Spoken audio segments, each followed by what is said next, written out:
Now, if you have gone a little bit too far, you can definitely let us know because, look, we're only human. We all will have sinned and have done things that probably we shouldn't have.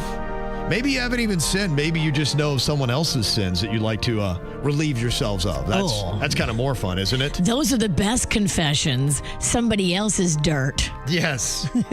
Well, you can let us know those. 877-979-WRMF, 877-979-9763. Call or text them in right now. Now, this person said, I am a model and an actress. A few years ago, I was hired by an elderly gentleman who was terminally ill to attend his funeral and stand around looking sad and hot and mysterious. He wanted to leave everybody talking. I love it.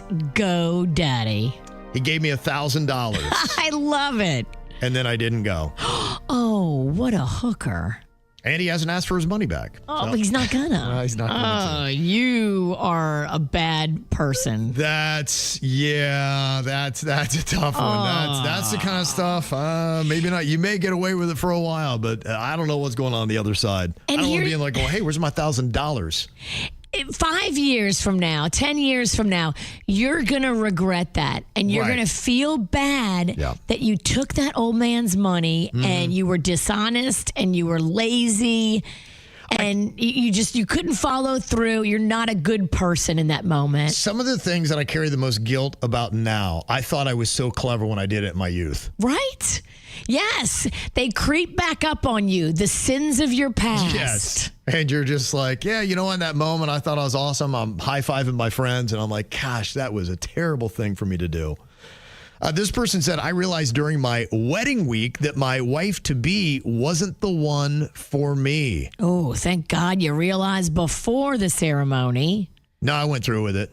We had a destination wedding. Everybody's very excited. I want to ruin everybody's good time. Oh. I have heard, we've gotten that email several times, and I am just like, y'all, look, the damage you cause by disappointing everybody is a fraction of the ultimate disappointment and destruction of when you finally get divorced. Getting divorced is so expensive. It's going to cost more than your fancy honeymoon. Mm-hmm. Are you willing to pay? Yeah.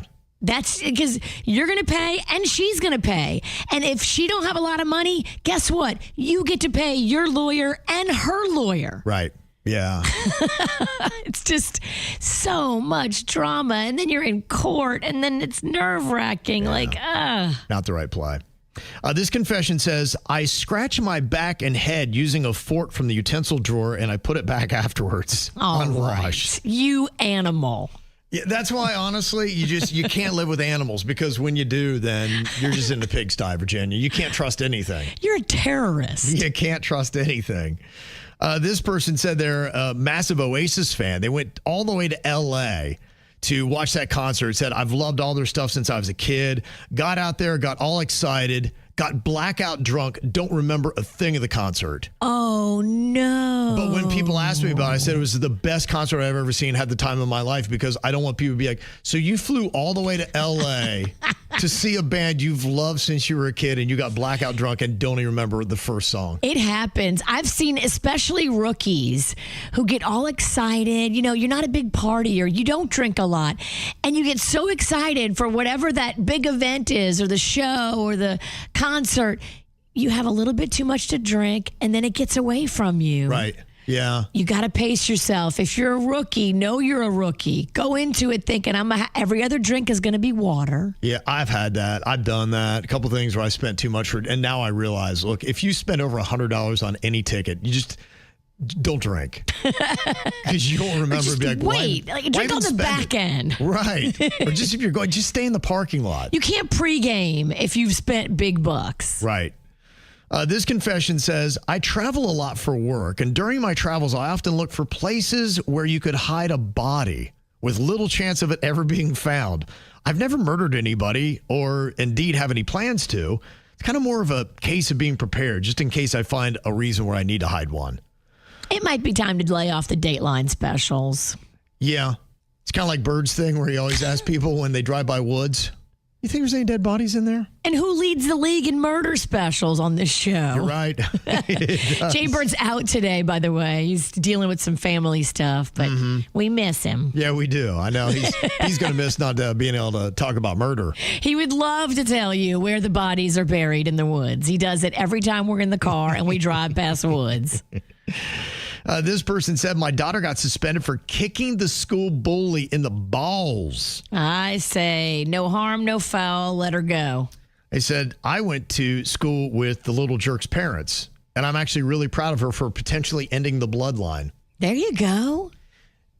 That would be something if you grew up with a bully and then you see their kid bullying and then they're bullying your kid. That would be a tough thing to take. That would be very tough to take because now you're bringing all your own emotional baggage and trauma from your childhood. Right. And you don't want your daughter to feel the pain that you felt at the hands of the same family. Right. Yeah, we're going to do a little taekwondo. We're going to take a jiu-jitsu class, and we're going to make sure we zone right in on those balls because you want to kick them with force, and you want to know where the aim needs to be. Sounds like she did. Good for you. And finally here, this person says, I love going to restaurants solo and taking photos of my food because the staff there then thinks I'm an influencer writing about their restaurant and they give me better service. And sometimes I get free dessert. I don't hate it. No. I mean, as long as you really do post those pictures somewhere, they don't know if you have 10 followers or 500. Right, exactly, yeah. Post them. And you are an influencer, even if you're just sharing with your friends and family. You get 2 views, no likes, but it's all good. It'll be like my latest post.